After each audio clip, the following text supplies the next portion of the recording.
Assalamualaikum warahmatullahi wabarakatuh. Selamat siang semuanya.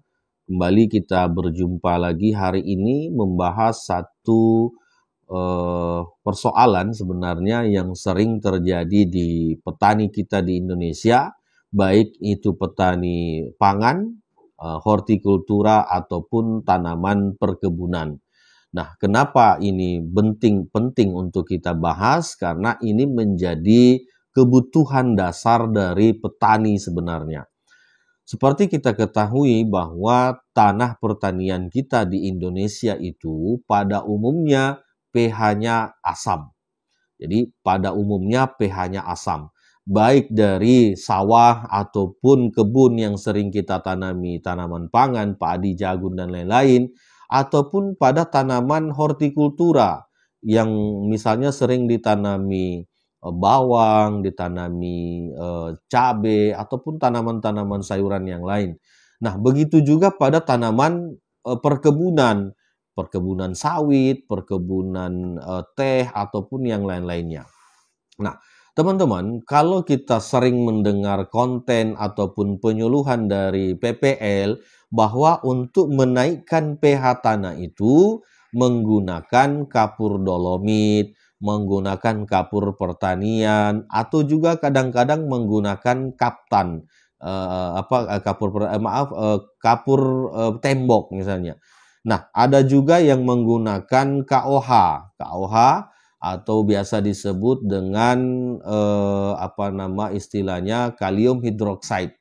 Nah, teman-teman, kalau kita menggunakan kapur pertanian ataupun dolomit, itu kalau hitungan secara teorinya bahwa dalam 1 hektar, misalnya kita mau menaikkan satu strip pH dari pH 5 ke 6, itu kurang lebih kebutuhannya 2,5 sampai dengan 3,5 ton kapur dolomit. Nah, kalau kita menghitung biayanya misalnya harganya 2.000 dikali dengan 3 ton lah misalnya kita ambil rata-rata, maka kurang lebih 6 juta yang harus kita keluarkan untuk menaikkan satu strip pH tanah. Jadi kapur dolomit ini ditaburkan ke lahan itu pasti menggunakan tenaga pertama. Karena pasti kita harus membayar tenaga untuk menaburkan itu sebanyak 3 ton. Yang kedua, kita pasti harus menggunakan waktu yang banyak karena tidak mungkin dikerjakan hanya 1 hari. Dan yang ketiga, kalau kita menggunakan dolomit itu butuh waktu dari 1 sampai dengan 3 bulan untuk bisa terurai si kapur dolomit ini atau kaptan itu. Nah, artinya bahwa itu sangat tidak efisien untuk kita jadikan sebagai bahan untuk menaikkan pH tanah.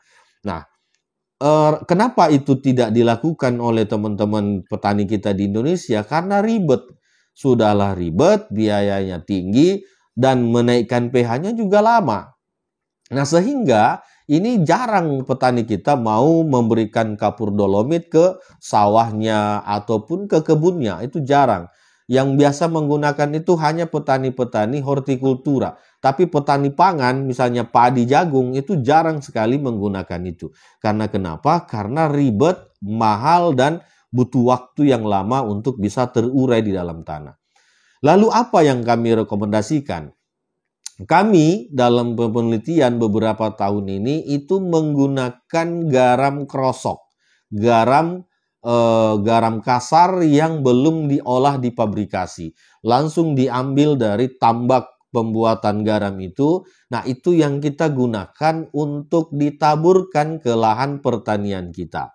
Nah, kalau biasanya orang mengkritik penggunaan garam ini karena akan terjadi namanya salinitas yang tinggi atau kandungan garam yang tinggi.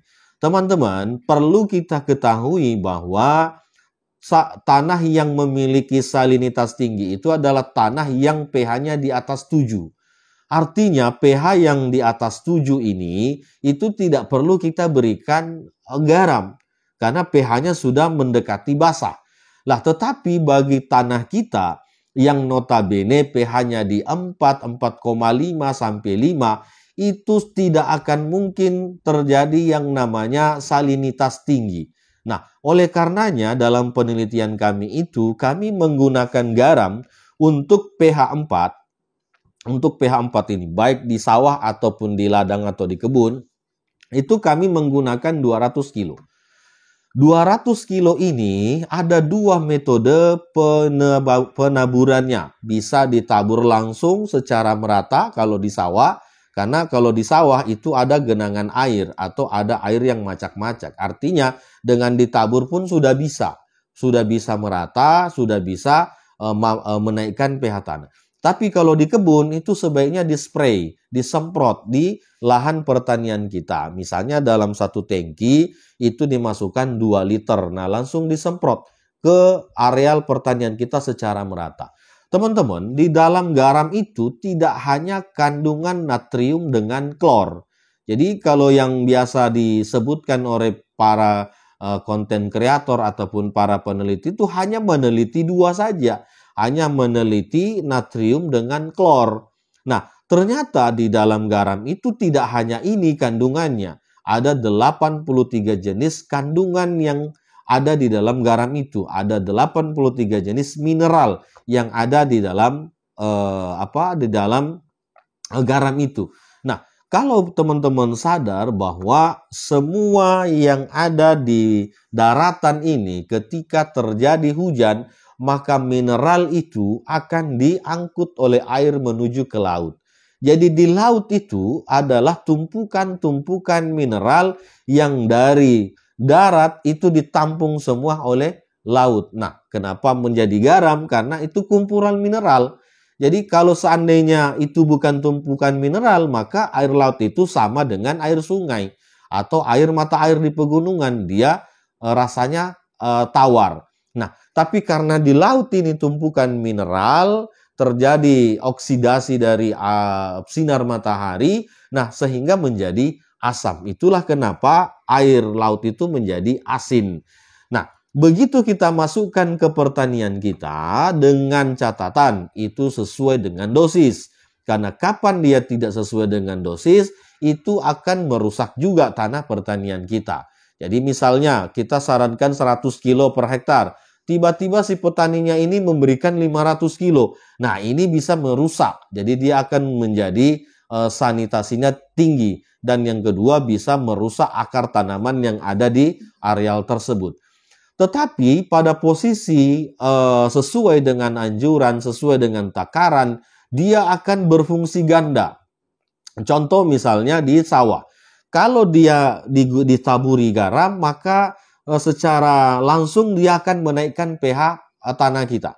Jadi dia akan menaikkan pH tanah kita. Dan yang kedua, ketika misalnya kita berikan di sebelum tanam, maka dia akan mendormansikan atau memperpanjang masa dormansi dari biji gulma. Jadi biji gulma yang seharusnya begitu tanah itu kering sudah langsung tumbuh, dengan ditaburinya garam itu sebelum tanam tadi, maka dia akan memperpanjang masa dormansi tanaman tersebut. Nah, yang ketiga, begitu kita taburi garam di sawah ini karena notabene tadi pH-nya sudah naik, maka mineral yang ada di dalam garam itu menjadi tersedia. Karena selain dari natrium dengan klor, ada fosfornya, ada kaliumnya, ada kalsiumnya, ada sulfurnya, dan lain-lain. Itu ada 83 jenis. Itu secara otomatis akan tersedia menjadi menjadi mineral yang siap diserap oleh tanaman kita. Nah, yang keempatnya, dengan adanya penaburan garam pada lahan ini, itu bisa mengaktifkan mikroba-mikroba yang ada di dalam tanah. Baik yang berupa jamur ataupun yang menjadi andalan kita yaitu bakteri positif.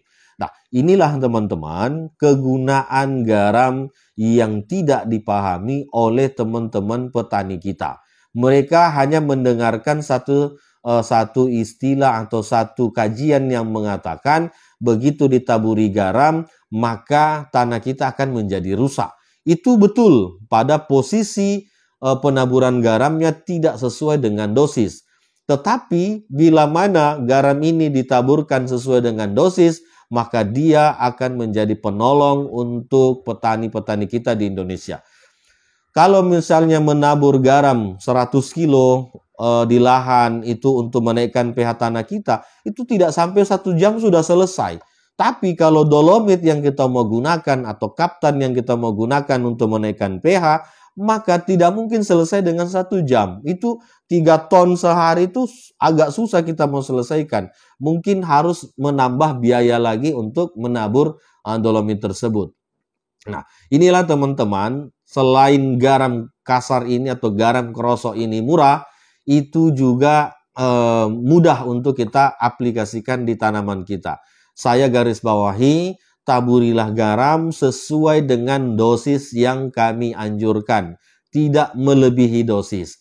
Nah, jangan juga kurang. Kalau kurang juga tidak akan berdampak pada apa yang kita harapkan misalnya dalam menaikkan pH.